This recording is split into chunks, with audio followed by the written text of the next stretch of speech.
So I'm here today with my new Pioneer Xdj-Xz. Just arrived in the box, so I thought I'd do a little unboxing video for you all to see. Let's lift it up onto the worktop. It's a hell of a chunk. Ideal. Right, so let's get it out of the cardboard box.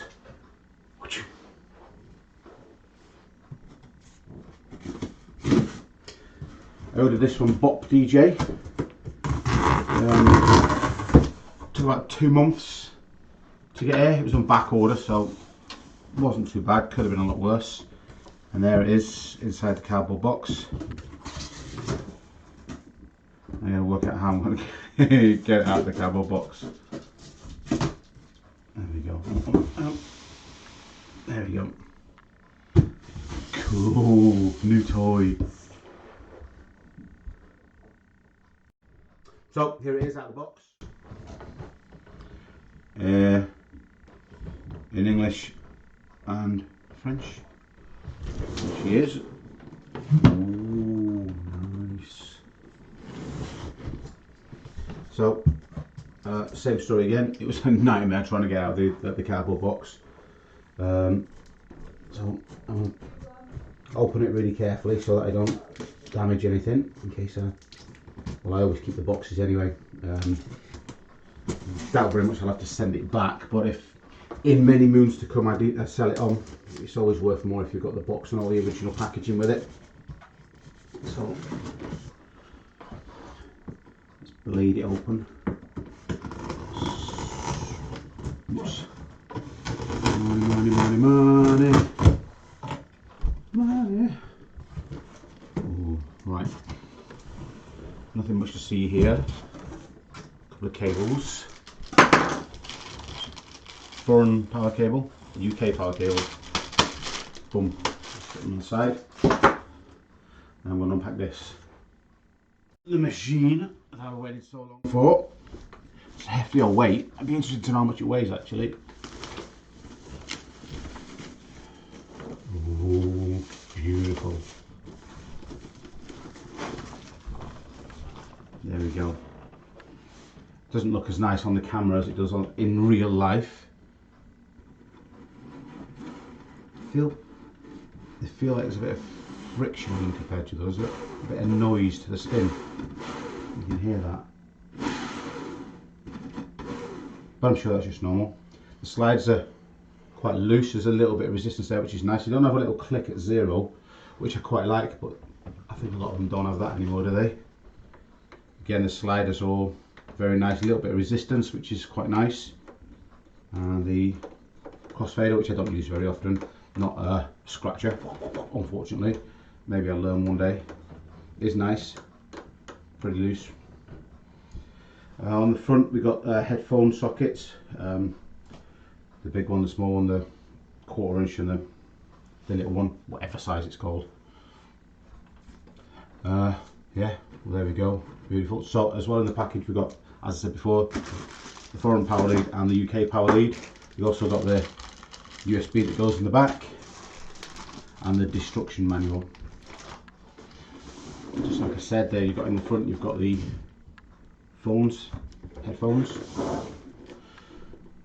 On the SX, on the DDJ-SX, all these A to B to through switches are all along the front here, as well as your headphone volume and your crossfader settings for the crossfader are all along the front here. I actually prefer them on top here, which is nice because I can box this in a unit, like put it inside a worktop so it's flush fitting. I wouldn't need, as long as my headphones are plugged in there, I wouldn't need to get in the front. But on the SX I couldn't do that because I needed to get in to keep flicking these things over. So what I tend to do is, what I've got on my setup down in the studio is I've got my controller working on channels 1 and 2. And I've also got my 1210s that come in on channels 1 and 2 as well. So I need to go change it from, hang on, that's not the, oh that's the crossfader through. Where's that selection then? How do I select what goes on each channel? Where does phono go? Well, I suppose I might have to have a look at that, aren't I? Right, let's have a look at here. We're going to power, mics 1 and 2, auxiliary, your channels 3 and 4, send, your master out, master XLR, and booth out, and we've got extension channel 4, channel 3, and our USB. So that's the back, and that's power. Boom. Okay, so I'm going to have a little learn of this before I speak anymore, because I seem to be rabbiting on a little bit and not actually knowing what I'm talking about. So I need to have a good look at it. Okay, so looking at it, it's a little bit different to what I'm used to. Usually you've got the channel 1, channel 2, channel 4, is it? Channel 4, channel 2, channel 1, and channel 3. And I have my controller PC on channels 1 and 2, obviously. And I also have my phono in on channel 1 and 2. And I have my CDJs on channels 3 and 4. Channel 1 and 2 are not assignable on the back here. There isn't a channel 1 and 2, so they're literally for your PC or your USB only. So on channels 3 and channels 4, I've got my phono and my line in channel 4, phono and line on channel 3. So I'll have my Technics 1210s on channel 4 and channel 3 there, and then my line in on channel 4 and 3 there, that'll be my CDJs. So I'll have obviously my PC control on 1 and 2, and I have phonos on 3 and 4, and CDJ on 3 and 4. Right, so on the unboxing, I wanted to do everything for the first time so you could see it working for the first time. So now I'm literally going to power it up for the first time. The only problem with that is obviously because I've never used one or powered one up before, I don't know what I'm looking at until it happens, so I sound a little bit unprofessional, but hell, that's what it is. There's about, obviously at the moment I've not got any line outs or anything like that, so there's nothing I can test it with. I wonder if I've got my memory stick up here for my record. I thought I had a memory stick up here. Hang on. Right, anyway, so I'm going to power it on for the first time ever. Let's hope it don't explode or anything stupid. Pretty. Lots of lights. Loading up. Where did I put my USB sticks? Money, money, money, money, money. So there we go, there it is powered up. I think the platters are literally just like CDJs, and the controls are pretty similar as well. And then we've got the mixer section in the middle. This is quite a cool little function, the effects, delay, there's quite a few on there. I quite like using the ping pong echo a lot of times. And then you got your selector to select which deck you want it on. What I do like also, you can have your mid, low and high. You can cancel whichever one's out, so you can just have it on, say, the high, for example, or the mid, and you can also have it on your microphones, so you can actually put effects on your microphone. Whether I'll actually use it or not, I don't know, but it will be worthwhile having a bit of a play with. Slip bow's quite good. I've not really used pitch before, and the other one I used trans. So I had to mess around with trans as well, and trans in my head sounds better than it actually sounds when I play it. So maybe I just need to practice a little bit more. You've got your time and your depth here and your on off switch for your effects, but you've also got this little thing here. So if you select something like, let's say a flanger, for example, you select a flanger, obviously you can not do that on that one. So I think you can sort of mess around with this on one of them, but if you select trans, for example, when you select your trans, you can select it on a 4 or a 2 or something like that. Ping pong. Anyway, I'll let you know more about that when I've had a play with it myself. It's got auxiliary input here, so there must be an auxiliary input, which is handy if you sort of want to attach something other than your 1210s or your CDJs or your PC. I'll mostly be using it via the USBs here. Your master and Q there. Cool. Okay. So I suppose the next thing is mic's on. Jog adjust. Oh yeah, really does work well. So I suppose the next thing is going to be getting some music and getting some sound coming out of this thing. I'll probably do that down in the studio later on. Watch this space. Power off. Zoom. Cool.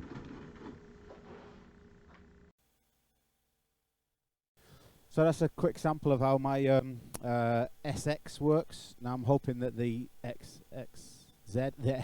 I'm hoping that the XZ will work just as well when I get it set up in the studio, if not better, of course. So as you can see, I'm using channels 1 and 2 on the PC and on the decks 1 and 2 for the vinyl, and I'm using channels 3 and 4 for the CDJs and the microphone as well.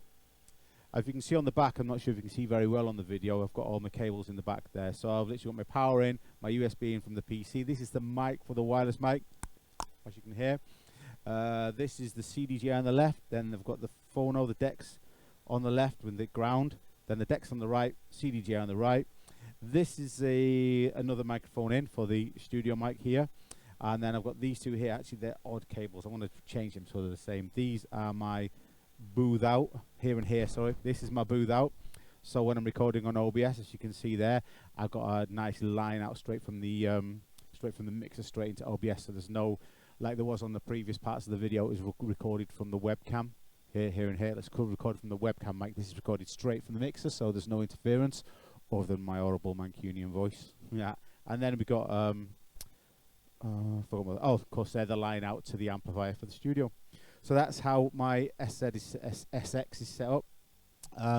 As I said earlier, I've got my phonos on the front, my earphones on the front, like everything else. But also you've got the volume there. I've got, as you saw me doing earlier, the switching over from deck 1 to deck 2 to line 2 to line 3 to PC, all along the front here, and the curve for the crossfader, and also the adjustment for the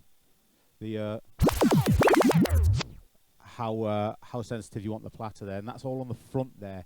Also as well, because it's sort of that sort of shape, I've put it on a deck stand, a laptop stand.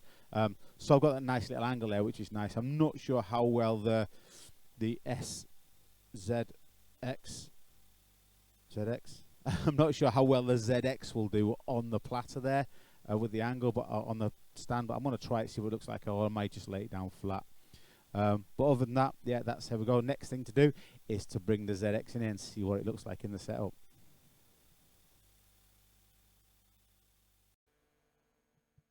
Okay, so here we go again. As you can see, I've installed now the Pioneer Xdj-Xz.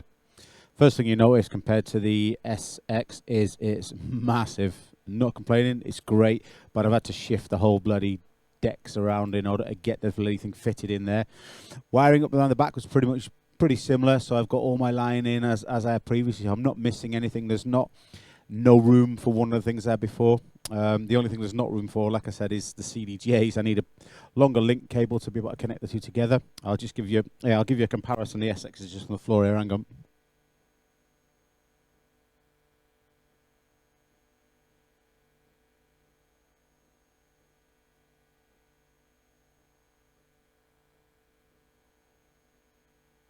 Yeah, so it makes the SX just look like a toy, really, doesn't it?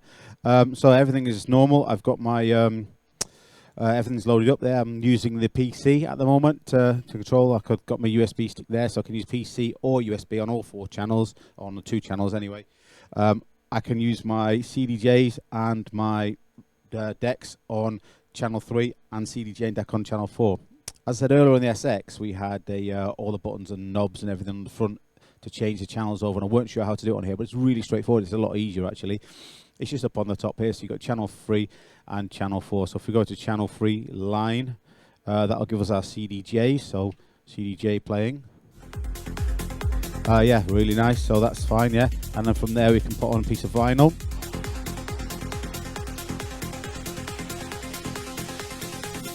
And literally change from channel to line to phone on channel 3. Nice, sister bliss. So yeah, that's exactly how it works on the other side. So channel 3 will do CDJ and vinyl. Channel 1 will do the PC USB. Channel 2 PC USB, and channel 4 will do again the vinyl and the CDJs. So everything you need. The other thing I like about this is the fact that let's put a track on here. CDJ. Oh, that's loud.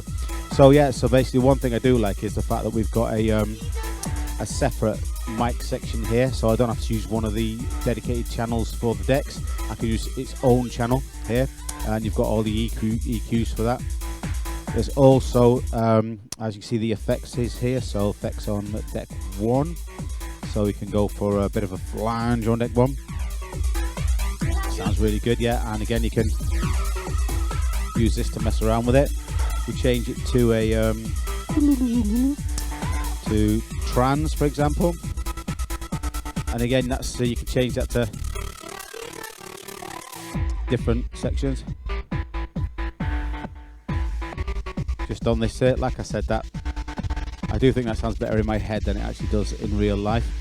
And again, what I said earlier, I do like the fact that you've got the separate mixing bank there, the microphone bank there. You can use the effects on, so you can use the, I do like the ping pong. Where is he? Down there. Ping pong on half, say. And we go, yeah, so welcome to Studio 206. Child, I know, but I love it. There we go. So there we go. Oh, let's just turn that one off. Put the needle off the record. So yeah, always really well. So love it, really. Do a little, let's mix these two together now. I've got a little while. Yeah, so everything I expected and more for nearly $2,000. Hang on. It's you know, it's expensive, but then again, nothing's cheap these days, is it? So do you get what you pay for? I certainly think so.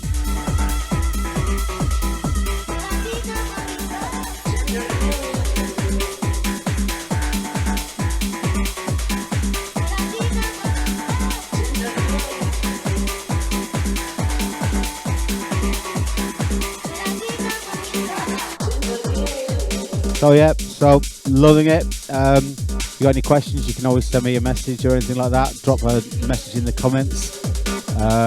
If you hadn't guessed already, this is probably my first, clipping a bit there, my first unboxing video. So a little bit unprepared, probably not as professional as some of the other ones out there, but it's a real person unboxing real equipment in real time. So just so you can see what I think of it.